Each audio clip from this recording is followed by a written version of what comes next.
Yo! Video games.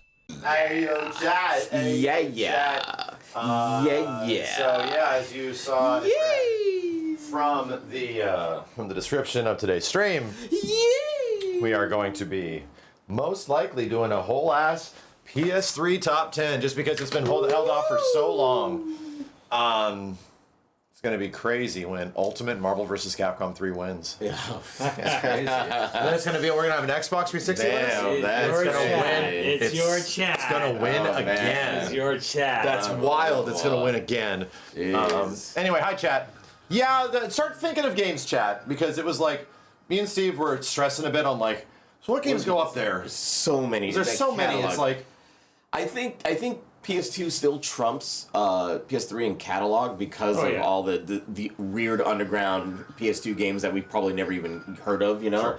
But it has like 10,000 fucking games on it. Yeah, crazy catalog. But PlayStation 3 was the second closest. Like, I don't know of any other system that has that many games on its roster outside of PS3 and PS2. And me and Simmons were having this convo where we were debating on like, I'm like, did we do a top 10 consoles? And they're like, yeah, it was the first one we did. And I was like, that's right, because the Dreamcast one, and then we did top 10 Dreamcast games right after that. I get those confused. Yeah. And I'm like, yeah, it makes sense. With me, Simmons, and Kenny especially, like, you'd probably be PS2. Best console of all time. I was a George Foreman grill. I think that was the greatest system of all time. PS3? Yeah. And you know what? That's what I said, and it's like, it's kind of hard to not go on just real personal beliefs on a system, because how do you judge a video game system as being the best of all time? Right. Is it based on its library? Like how many games there are? Or how many games are goated? Right. How many total games are there? Is it based on the fact that the hardware itself plays games and does other shit? Like you have to start thinking of functionality that comes with that. Impact on the, like whatever. My interpretation is a combination. The console itself, the games that it has, and the impact that it has as a total. Now, I know Simmons and you made the rule that, sales don't matter, but when it comes to sales in that perspective sales matter is the only way sales matter is good sales means more games are made for it. Sure. Because if sales matters, like the Wii wins. Yeah. Oh, well, yeah, I guess. Yeah. And that's why those arguments are like, okay, this isn't a good argument. Right. Well, I mean, to be truthful, like, now it's the Switch. Yeah. Switch like, beat it now. Yeah, the Switch beat Wii? Yeah, right now the top selling systems of all time are neck and neck with Switch 1 and PS2. Yeah. And Sony comes out, whenever Switch is winning, Sony shows up and is like, we sold a bunch more. Yeah, right? And you're like really? And they're like, yeah, we did. Yeah, they literally have called this. It's been really weird. But, like, if you pay attention to it, they're like, we manufactured this many, which doesn't actually mean sales. Just and also, because a lot of those were, like, for like, demo kiosks, E3 events, repair just stations. Existing units. Just existing units. Okay, I was going to say. Not in homes. Right.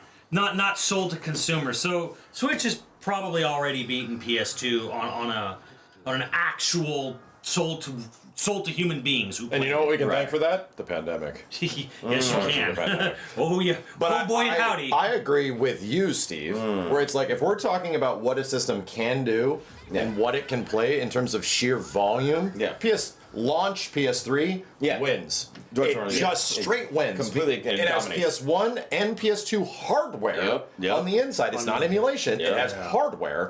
And it has the entire PS3 library. Like, it is and I don't even think, like, I like the majority of games on the PS3 specifically, but the PS3 is the best video game system of all time on a technical level. Yep, absolutely. And don't forget all the ports it had. Like, holy shit, it had SD cards. Oh, it was nuts. Yeah, it was.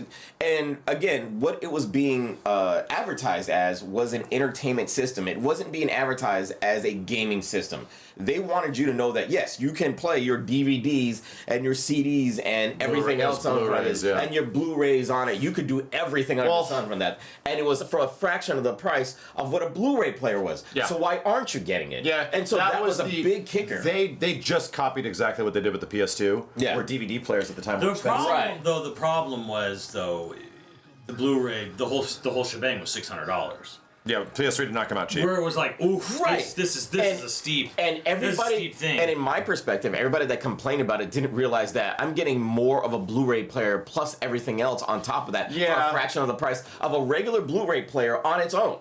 But in the Blu-ray players was crazy in the expensive. PS2's case, it was still the price of a video game system. Yeah. In the PS3's case, it wasn't anymore. Right, and they were, everybody like, was upset about forcing you to own this thing that like Right. I don't really And- want yeah. that. I just want the And games. the, Right, and the yeah. other problem, And that's honestly, why I said it advertised as an entertainment system. Exactly. The other problem too was that Blu-ray came out so quickly after DVD, where And Blu-ray never really caught on. you know, Same thing with 20, HD 20 to DVDs. 25 years VHS existed. Yeah. And then DVDs took a hold early 2000s. Yeah. And then by 2006, you need a They're Blu-ray trying to push player. it out, yeah. It's Yeah. been 5 years. You need a whole new format. Yep. And it's like, And do I? as a reminder, DVDs were 480p. Like resolution, yeah. they were low res, like Yeah. 360 Yeah, to they were bad. 480p in terms of the data that can be on that disc. Blu-ray was 720 to 1080ish, Yeah. like give or take a little bit, and then actual 4K HD is 4K Blu-rays, Yeah. which are significantly bigger discs. By the you know? time Blu-rays, because you gotta, I mean, yeah, the time span is short between DVDs and Blu-rays, but you gotta remember is that technology was moving crazy fast. Yeah. And by the time Blu-rays came out, I already fucking knew that the world was going to switch to hard drive space. Yeah. Right after that. And Yeah. what I didn't anticipate was the cloud space. Yeah. Cloud space completely took well, through that and out the now water. and now space doesn't even matter anymore. Yeah. Like technically doesn't because it's all streaming. Right. Now you don't even need hard drives. Yeah. Now it comes down to internet speed. Yes, Like it's how all internet fast speed. are you be able to okay. When you can have access to like approximately 1 billion hours of entertainment Yeah. on a dongle, Yeah. it's like well, holy yeah, shit. yeah. It's kind of in that way that's cool, but it also sucks because it means like it is the You don't get death of physical media. Right, you don't get the what is it the behind the scenes. You don't get the Sure. the You get what outtakes. you get what they give you. Yeah, Yeah. you got the outtakes. You don't get all that kind of the All commentary. the neat shit that came with DVDs and Blu-rays. Yeah. All that's gone now. The pictures, everything. All that's gone. Because now even when they release the majority of Blu-rays for things, they don't even come with that. No, No, no. Like they're just like, here's just the movie. Yeah. Like you can stream it or watch it. They're here. literally just trying to sell you whatever the heck because they know that medium is gone. It's like the $30 to $50 collector's editions of some old movie that has finally come back, and then they include all this shit into it, like Street Fighter the animated series or some Yeah. shit. Yeah. So I respect the PlayStation for at least trying to take that leap, and I understand the difference between It makes sense for them to do that. and the gamer aspect of, dude, I just want a gaming system that costs the price of a gaming system. Yeah. I remember Kenny being the big brat that he is was like, I don't want a system that does my laundry and sucks my dick and all that stuff. I just want a gaming system, and I'm like, sure, but they're offering you more. And when you look at the market of what other things have, like the Blu-ray, you get a better deal out of that. And But you know I'm what? like, I'll But he take it. wasn't a- necessarily wrong. Right, and I They're get not- that. they I weren't get wrong. that from a Because the perspective. Wii killed PlayStation and Xbox that generation. Yeah, they weren't wrong because the PlayStation 3 took a long time for people to adopt. Right, and Like it was the worst system of them and all. I And think how that did was- they get it? By just taking away most of its They literally features. took away all that awesome. shit, and they made the system as cheap as possible just to do games. And I think that was because of the fact that the developers didn't give the blueprints to how to actually make games on the system. So a lot of the A developers, tale as old as time. yeah, right. PS2 Like, is the same shit. Yeah, it was like, what the fuck? Like, why don't you just let us know how to make games on your system? Yeah. So a lot of devs struggled, and that's what fucked up. PS2 was the same shit where it was like low RAM, all CPU bound, the emotion engine on the PS2. Also, like you have to crack this shit like it is, Right. something in Shangri-La or something like that. Right, yeah, It was yeah. the exact same thing on PS3. They invested like $1 billion+ into the cell processor, I think is what it was on PS3. And they're like, it could launch nukes, it could do all this Yeah, shit. yeah. And PlayStation at home. Unfortunately, it was like, so how do you make games on this? Like, how do we make games with no RAM? Yeah, they had no Because you spent so much money on this shit, and then the system became effectively underpowered as a result. Yeah. That like the CPU has to do so much overhead to compensate for all these things. Like, how do we offload all these operations onto the CPU? Oh, nobody fucking knows how. And then you'd have to wait for like actual first-party devs to really show how that works. Right, yeah, because they knew they actually the system was capable of doing it. It's just the fact that nobody understood it, and the people that knew it weren't telling anybody. Yeah. and it was 'cause like, there's no reason for them to. what do you mean? There's no reason for them There's no to. reason for developers that are making games to tell anybody how that shit works. That's what makes them valuable. Huh? Yeah, they're not. dick move. No, we're not, dude.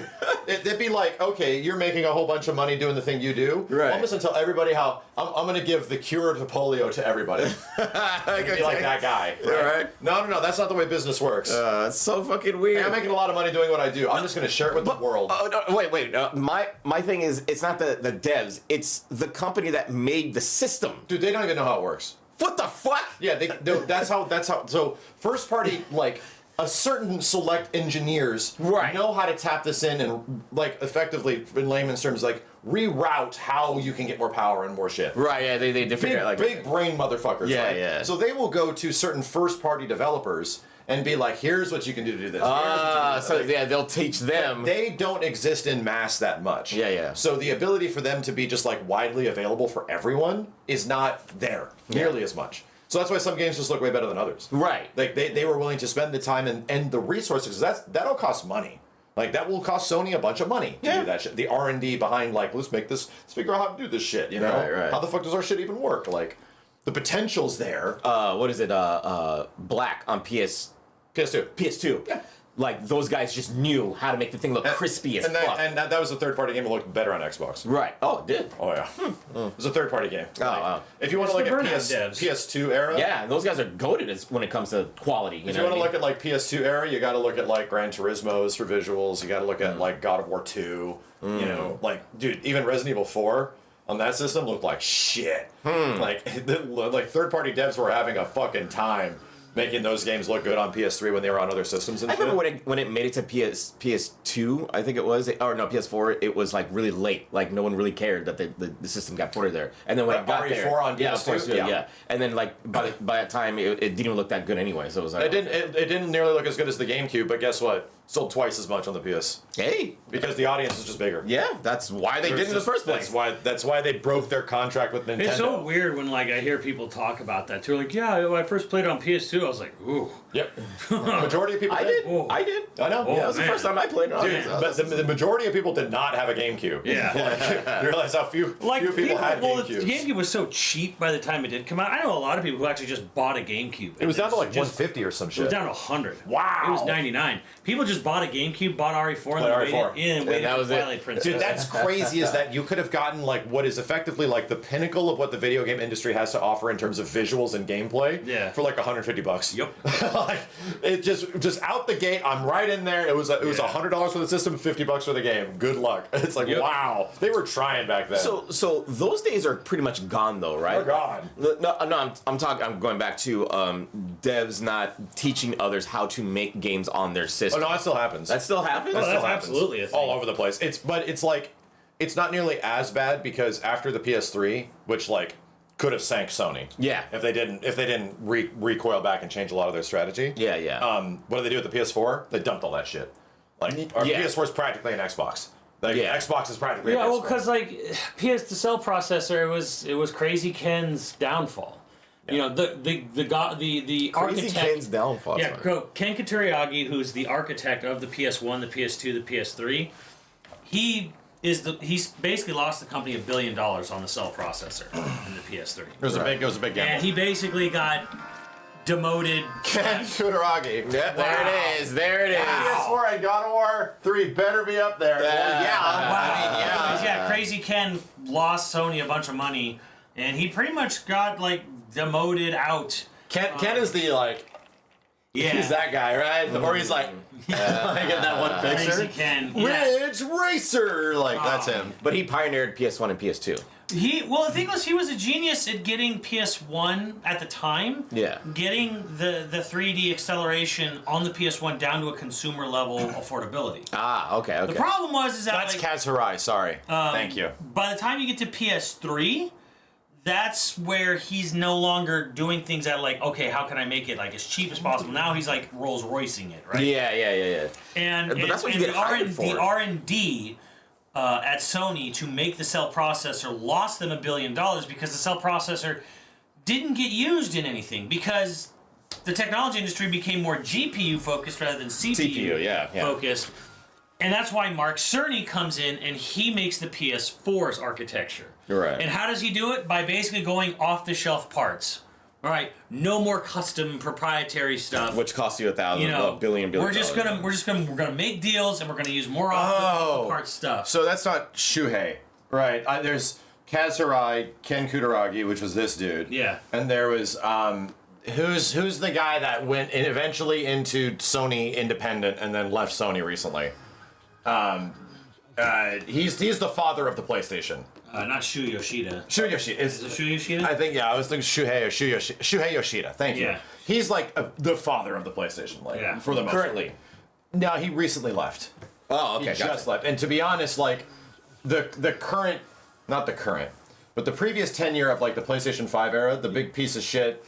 I'm forgetting his name. Jim Ryan. Jim fucking Ryan that put us into the position we're at right now. Pretty much pushed him out, is what it mostly seems like. Right. And he kind of like separated himself from all the PlayStation stuff that's happening because they just weren't listening to him. Right. And he went into independent games. So he's largely responsible for a shit ton of independent games making it to PlayStation and being like official. Well, that guy literally Right. demoted Shu Yoshida into That's that. right. That's what he did. Yeah. He literally like what So he got demoted into making. Yeah, he literally pulled like what Rutger Hauer did to Morgan Freeman in Batman Begins. Wow. Sends him into a department. It's just like a dead end. Like whatever. Get Get out of my way. Get out. Yeah, demote you out into this thing. Jesus. And he dude. knew it too. So, Yeah, Shuhei is like pretty much the Iwata of PlayStation. Like about the closest if you can look at that sort of figure. Right. Somebody that was like always supportive, always there, always like, in a higher position of power to get shit done. It's such a strange culture in Japan to just demote instead of just let them go. You can't fire people, it's illegal. Holy yeah, shit! There's huge can't fire labor people laws. in There's crazy labor laws in Japan. So Wow, I didn't know that. I thought it was just a good culture thing. People don't get fired, they leave through shame. Okay. So what you know what happens is that they eventually like demote you. Yeah. And then they demote you, and then you don't talk to anybody anymore. And you have to. you kind of get the fucking point. Right. And then you have to leave. So they can't fire you, but they shame you out of the if they don't want you there, they kind of shame you out. Oh no. Oh no. Oh God. Oh no. I have nothing to say. I mean. I have nothing to say. Sheesh. I mean. We don't even think, Steve. We don't even think about that shit anymore, bro. Really? We're free. Oh man, dude! I just played SF5 literally like a week ago, and I was like, "That's fun." I was like, "Yeah, I had fun." He didn't make that game though. Guess who made that? Guess who made that game actually good? Yeah. People that made 6. Ah, People that made that game good are the ones that made 6. so they earned their stripes by fixing what was wrong with 5. And, They weren't the people that put the game into the extremely precarious, shitty position that it was at launch. right. No, that was right. not them. Okay, gotcha. And if you want the game that was like this dude was the executive producer, because those guys were in charge of Street Fighter V from like the beginning. Right. The guys that also did Street Fighter 6 were working on 5 from the beginning. Right. But 5 being a game conceptually and like negotiated what's going to be in it, how's it going to work, like all that kind of a lot of Ono did that. Yeah. The only other game he did where he had that much power over it as well, a little game called Marvel vs. Capcom Infinite. Yeah. And it was insanely under budgeted. So Yeah. we don't even need to talk about this anymore. Yeah, I'm already sad. You already ruined my I'm mood. already Thanks for sad. that, and it's over. All right. Anyway. there it is. It's really sad that Itsuno's gone. Yeah. Dude, I think we had this exact same fucking conversation. Where at one point, like a year ago, we were talking about like, so where's the next Devil May Cry? And I'm like, I don't know if Itsuno wants to do that. Like, to be real, like he just, like if you think about DD2 was, Dragon's Dogma 2 was his kind of like not apology, but like I made good on my word. Yeah. Like I could not make good on my word for Dragon's Dogma 1. This is the execution of the game that was in my head. Yeah. And it's like, wow. And you get it when you play Dragon's Dogma 2 because, oh, this is just Dragon's Dogma 1 again. Like, weird. That's weird. Dude, Like, but he took Daigo Ikeno. I don't know if you saw that. Yeah, Like, he's gone. Like a bunch of the people that went with him. yeah. Those are some long-time Capcom artists. Yeah. It's the opportunity to go to a new company and make new IP, work on something And different have more autonomy. and also have more control and also potentially more earnings if things go well. Yeah. So it's like, it's a risk, but this is what happens in the industry. Makes sense. And to be completely honest, it's like we called it a year before it happened. We were like, you think Itsuno just wants to jump back on the Devil May Cry horse immediately? And I'm like, the dude's like 55 or something like that. Like, I don't know if he wants to put another 6 years into doing a Devil May Cry. Like, and then he comes out in an interview a bit later, and that's literally what he says. He's like, I'm getting old, bro. He's like, I want to try to do something different. And he's like, and he kind of literally says, like, you know, at Capcom, I was going to do one thing, and after this, and that would pretty much be it. So do I think that one thing's going to happen? Yeah, I think there'll be more DMC eventually, but... Yeah, and Ikami has even said, like, he wants to do a DMC 1 remake. He's like, hey, I would love to go back and, like, with everything I've learned since... If anything, he hasn't been on that boat for a long time. Right, no, I mean, but he was around for Bayo, so it's like, he's got the juice, I think, personally. So, I hope, after Okami 2's done, that Kamiya... And they probably, I honestly, because that's still the I think him just thing. saying this has already probably put the idea in Capcom, you know, head honcho's head. Sure. That I'm like, yeah, okay, so he wants to do DMC 1 remake after Okami 2. Yeah, that sounds like a good idea. Yeah. We'll do that. Steve, what's the #1 Resident Evil remake that can happen that'll get you excited?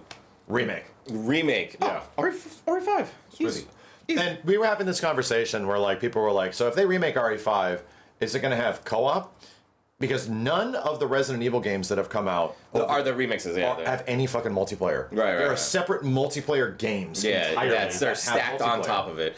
So all the Resident Evil games are single player. They're not gonna make that mistake with RE5. I told Chad, I'm like, they're not gonna make that. If you take what is effectively one of Capcom's best-selling and one of the most renowned co-op games of all time, and then you remake that shit without co-op, it is probably the dumbest thing you could do. You're gonna throw that shit in because it also makes sense. It's been a hell of a long time since co-op has been a thing in RE, since like Revelations 2 and like RE6. All of it has been 10 plus years. All of it has been ported to third-party people to put it together, and I don't know if that's a good thing that Capcom is doing because they don't have the practice. Oh, no. The Capcom is actually... The people that are still making Resident Evil is the same dude, like the executives that are above it, the same dude that made Lost Planet 2 and Resident Evil 5.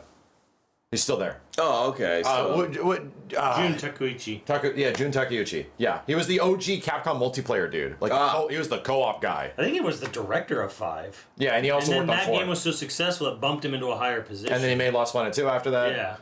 Yeah. So he's still at Capcom. He's like a higher up. Okay. So long story short, he's not going to be a developer, but this is an opportunity for Capcom to like actually have a big co-op game because they don't have that shit, dude. Right. Capcom does not have a big. I can play games with my bros.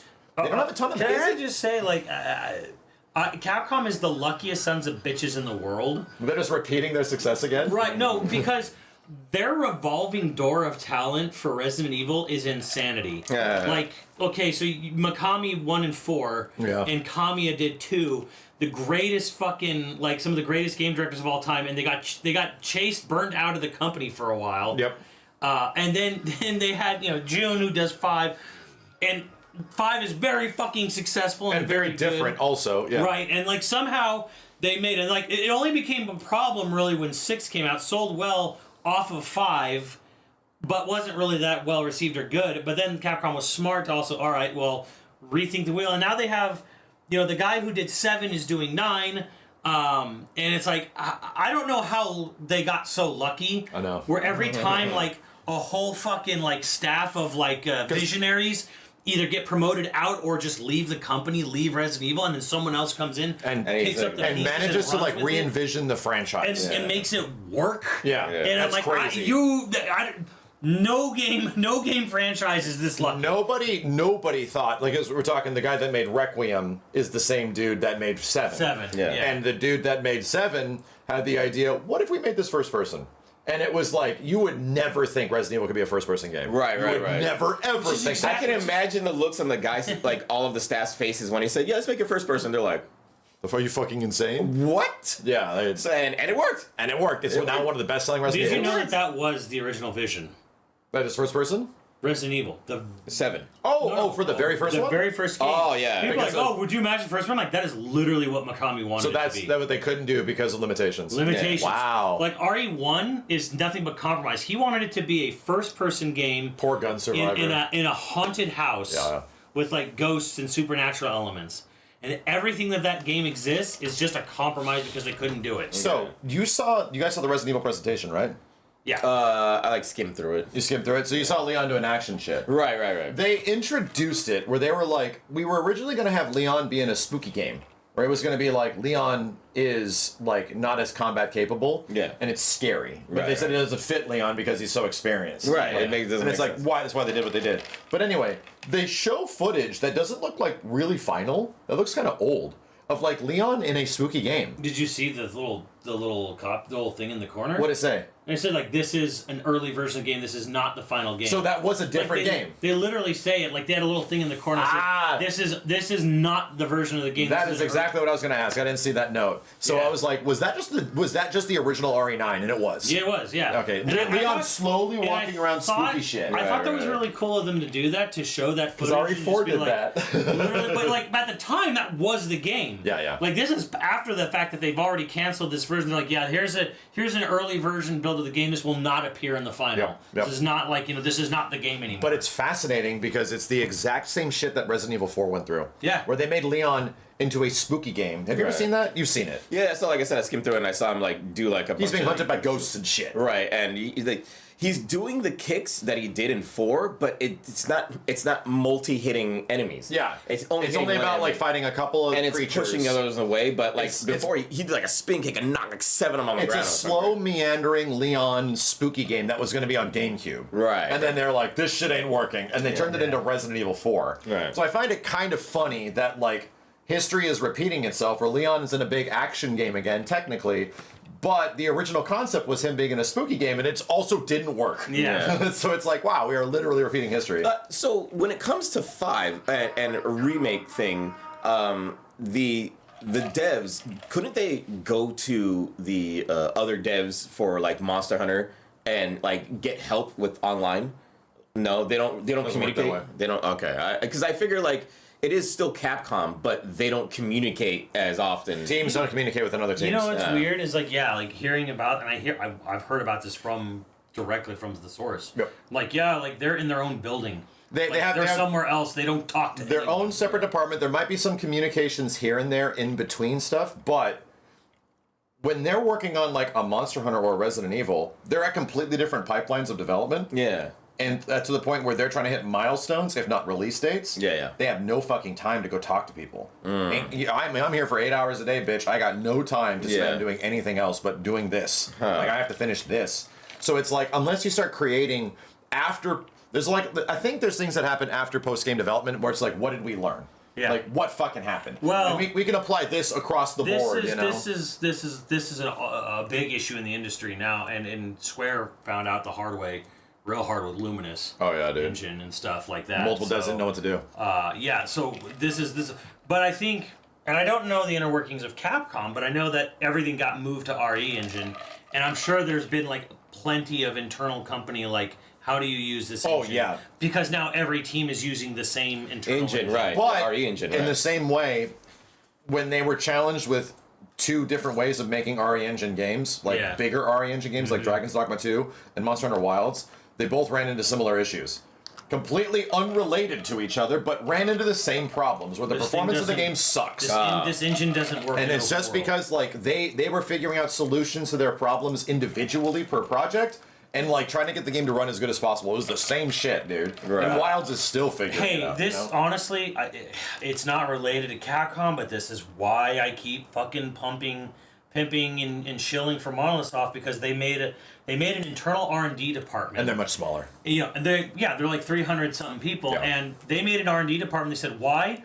They're like, we need, because there's multiple teams at that company. There's their team, there's the Zelda team, and then there's the support studio team. And they're like, we're making an R&D department so people just work on our engine, and their job after they make something is to tell everyone how to do things. They said, we have to, like, even in they're a fast developer, but they're like, we will do a thing where like a team will come up with a solution to a mechanic in a game or an engine problem, and they solve it, but the Zelda team doesn't know about it. Sure.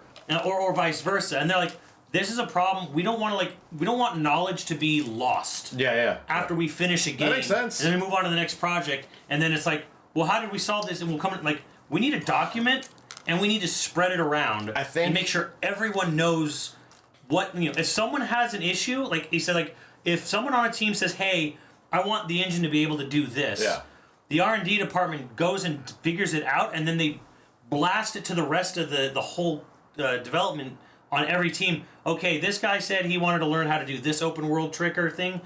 Here's how we figured it out. Everyone, this is how you do it. Right. I think that makes perfect sense when you don't have to ship like 7 games a year.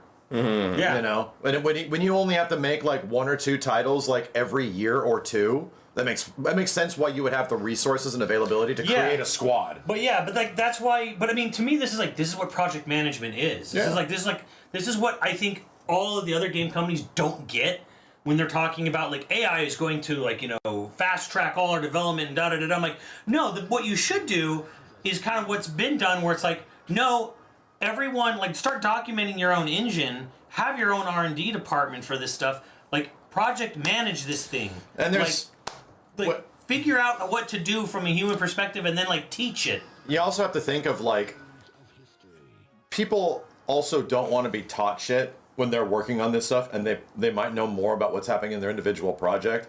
This is like where the scale of the company is really important. Yeah. Where it's like if you get these like know-it-alls that come in and are going to teach us how to do the shit we've been doing for the past 2.5 years, it's kind of disrespectful. Yeah. So it's like, but unless there's a culture built around that where you're not having to ship your fucking game, it's like, dude, imagine like you have 3 months to go and these bitches come in and try to tell you to optimize shit. Get the fuck out of here. Yeah. Get the fuck out of my office. Like, I'm literally trying to get everybody on board with this shit, and you're going to come in and try to like there's...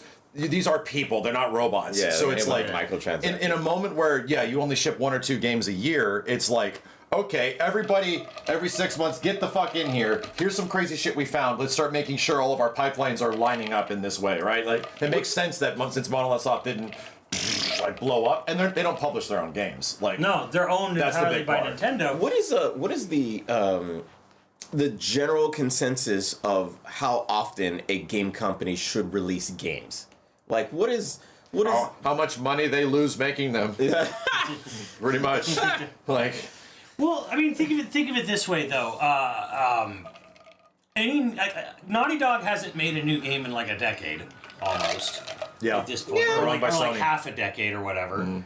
they keep re-releasing the same one though? Well, yeah, but like every studio is having this issue where it's like it's taking them 5 years to make a game. Yeah. So if you have a developer that's able to crank out a game every 18 months in this day and age, that's kind of incredible. Right. And I think honestly, like that's a little fast paced and that's a little unrealistic.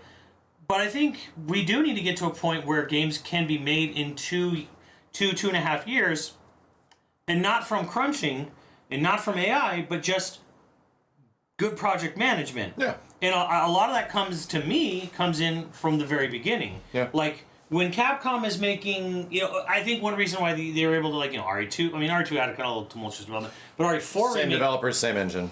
RE4 remake, came out pretty quickly, but it was like you had a base game to go off of. You know what was in the original game. Yeah. So you know what the vision is. RE4 remake is pretty much a mod of RE2. Right. But an official mod. Right. But like, yeah, just the idea that like, okay, you need to just have your vision, know how big your game is going to be from the beginning, know what you're going to do. Do not scope creep it. Do not, feature creep it. Just this is what's in the game. This is what's going to be there. I don't care what becomes popular in the meantime.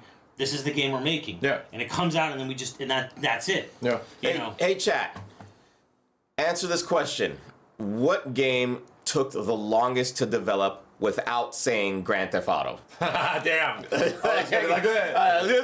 Nuke 'em forever. Yeah. Took like 20 years, didn't it? 14. Yeah. 14 years for Duke Nukem. And it's just because the property got Final Fantasy. got pimped out. No Final Fantasy took 14 years.